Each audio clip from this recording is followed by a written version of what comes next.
Guys, ito yung nagpa-impress sa akin kay Severa Prestige. You know why? Meron kang malapalasyong entrance gate.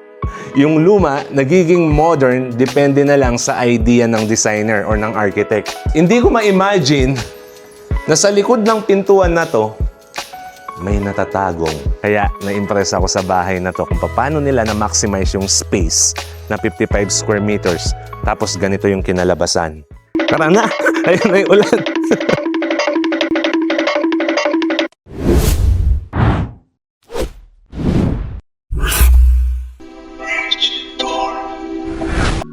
Guys, what if I told you, just few minutes from Clark International Airport, there's a luxury subdivision where you can own a home without paying Metro Manila prices.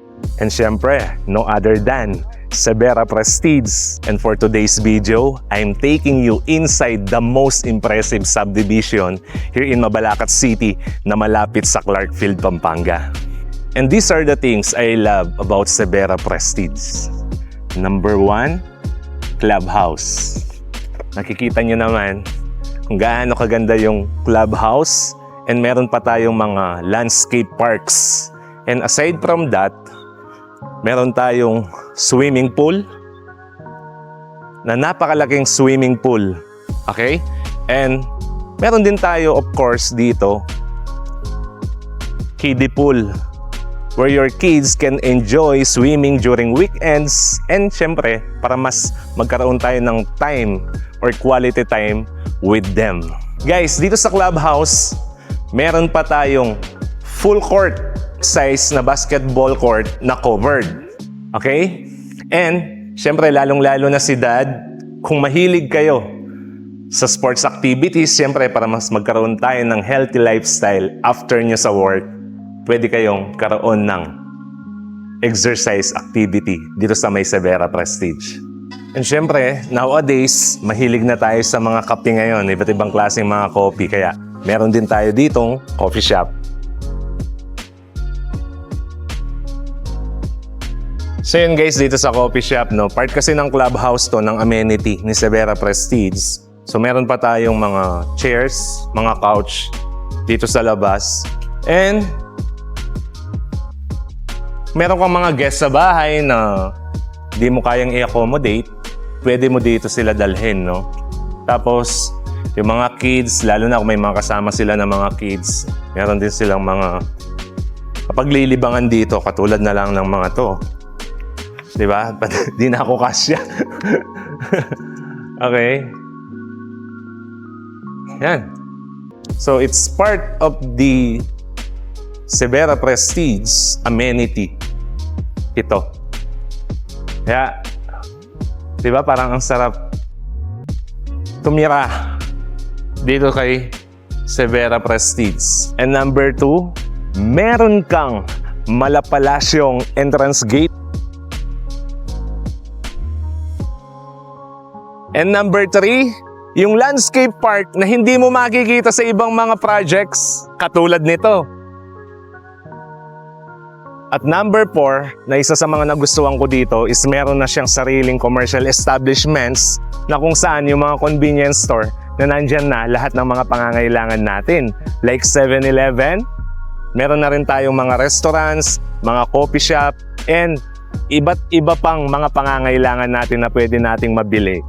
Katulad na lang dito sa Robinson Supermarket. At meron pang school para sa mga kids natin na hindi na nila kailangan mag-travel pa ng malayo everyday. And during Sunday, hindi mo na kailangang lumabas pa ng subdivision or ng community para makapag-church dahil meron na rin ditong church. And number 5, of course, syempre, yung security features natin inside the subdivision. Nakasama sila kuya na magpoprotekta para sa family mo. Kaya secured ka pagdating dito sa Severa Prestige. At number 6, yung napakalawak na road networks dito sa Severa Prestige na hindi mo makikita sa ibang mga subdivision. Katulad nito. Major roads natin, actually, 4 lanes, and yung mga secondary road natin, 2 lanes pero napaka-spacious, napaka-wide po nila. Kaya Isa sa mga features na nagustuhan ko dito kay Severa is yung road networks maliban po sa mga nabanggit ko.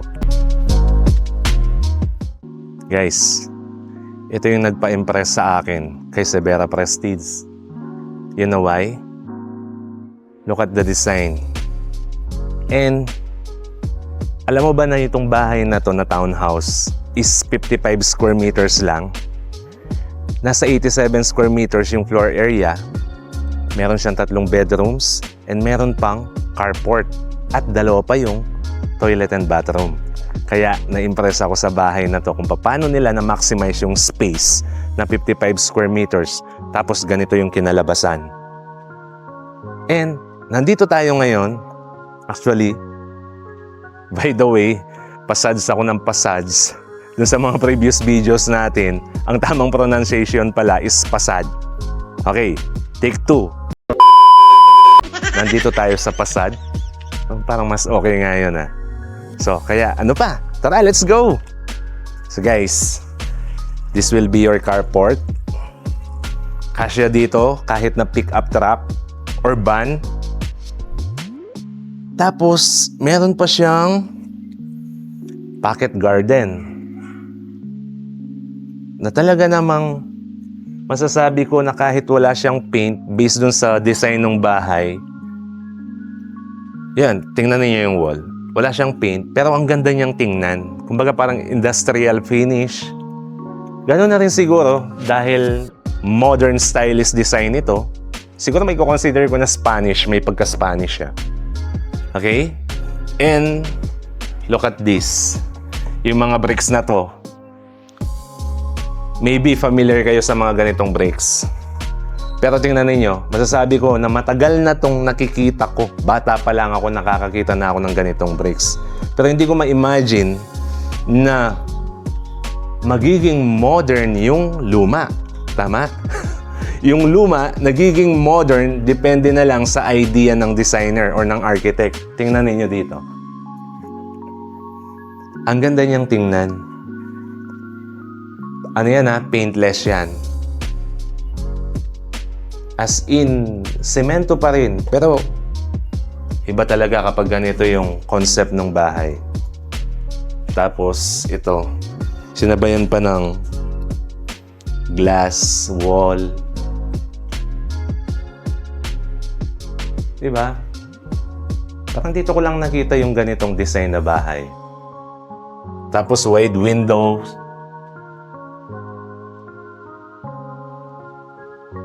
Okay, guys, excited na ako na i-tour ko kayo inside the house. Kasi yung first time na makita ko ito, talagang na-amaze ako sa loob. Kumbaga parang bumilib ako ng gusto dun sa architect ng bahay na to ni Severa, no? Ang galing ng pagka-layout, as in, lahat ng mga spaces, every corner ng bahay, as in, na-maximize talaga. Okay? Kaya, ano pang hinihintay ninyo? So, tara, itour ko na kayo inside the house. Okay. Inside the townhouse model na si Diana. Ayan. Nandito na yung living space. Imagine, di ko ma-imagine na ganito yung itsura niya sa loob. Okay? And isa pa, meron tayong ano dito eh. Toilet and bathroom. Ayan. Na napaka-spacious and napaka-elegant ng design. Di ba? Tapos, meron pa tayo dito storage area. Ayan. So, kung saan pwede nyo itago yung mga stuffs ninyo or yung mga tools tulad ni Daddy, napakaluwang. Okay? And look at the mirror, guys. Isa siya sa mga nagpaganda dito, na nagpaluwang dito sa bahay. Pero, in actual, no, literally, spacious talaga siya. Masasabi ko na maluwang siya. Within the 55 square meters na lot area. So, na-maximize, very maximizes yung space. Kudos sa architect natin dito, sa nag-design. Okay? And this will be your kitchen area. Okay? And yung modern cabinets natin. Okay? Yung spacing, lahat ng every corner of this house, masasabi ko talaga na na-utilize nila lahat ng space. Ang galing. Okay? And meron pa tayong service area or laundry area. Diba? Pwede mo rin gawan ng secondary kitchen dito. Ayan. And, syempre, hindi lang yun. Meron tayong ventilation. So, may proper ventilation tayo. Kasi open siya sa taas. Okay? And then, look at the stairs. Solid wood. Okay? Ang galing. 55 square meters na lote. Pero ganito yung makikita mo sa loob. Okay? Ito na yung pinaka TV wall natin or TV rack. Wall mounted and yung design. Napaka-modern. So, excited na akong umakyat sa taas. Tara na. Wow, meron tayong natural light. Okay. So, isa sa napansin ko guys, no? Ano siya? Kumbaga mataas yung ceiling natin. Di naman siya high ceiling. Dito lang, sa area na to. Ayan. Tapos, pakita natin yung natural light.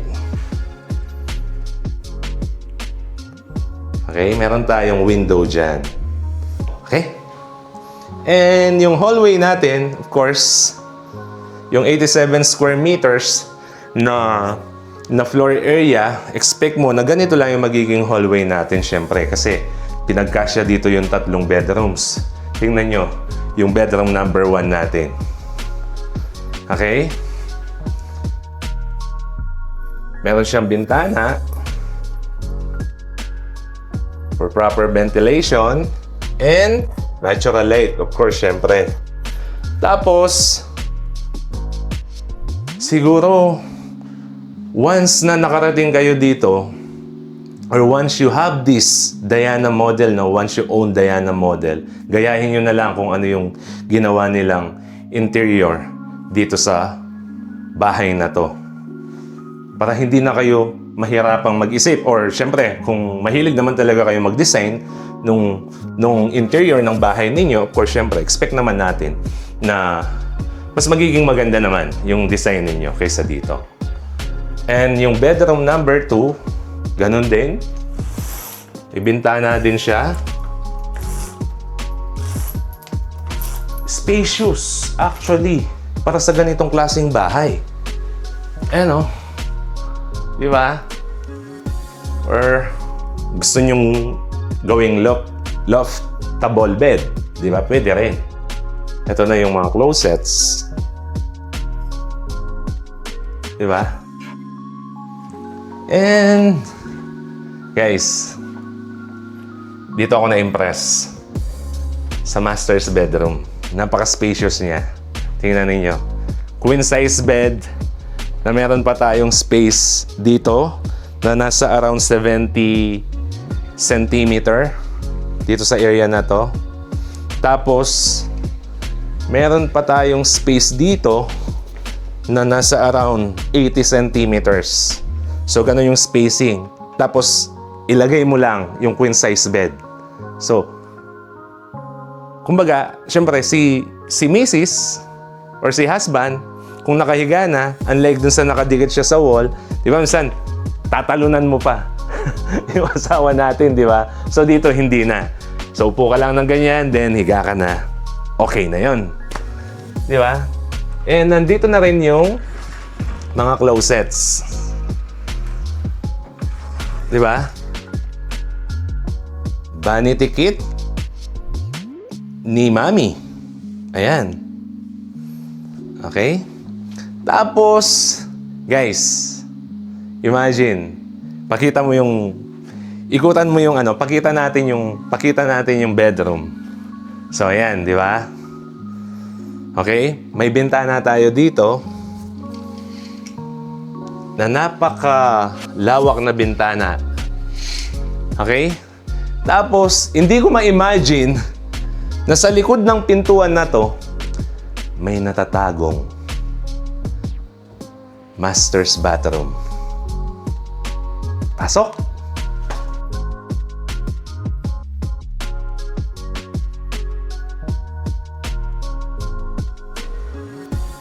Imagine guys, no? Kumbaga, parang nakaano pa. Imagine, look at this. Nakatab pa. Di ba? Spacious. So, ano yung isa sa sikreto ng bahay na to, guys? Actually, isa sa sikreto ng bahay na to, yung cantilever niya, mahaba. Mahaba yung carport natin, kaya na-maximize nila ng gusto itong space ng bahay kung bakit nagkasya yung 3 bedroom. And hindi lang yon, nakakuha pa tayo ng 87 square meters na floor area within the area of 55 square meters na lote. At meron pa tayong carport. Di ba? And tingnan natin yung hagdan. Tingnan ninyo. Napakaswabe. Ang ganda ng pagkaka-layout ng hagdan. Napaka-smooth. Pag akyat baba, okay lang. Kahit na paulit-ulit kang umakyat baba, kahit hindi ka na mag-walking sa labas or mag-jogging, kahit dito lang sa hagdan na to, pwedeng-pwede na. Okay? So kung kayo tatanungin ko, do you think okay na sa inyo tong bahay na to? You can comment down below kung okay na sa inyo to.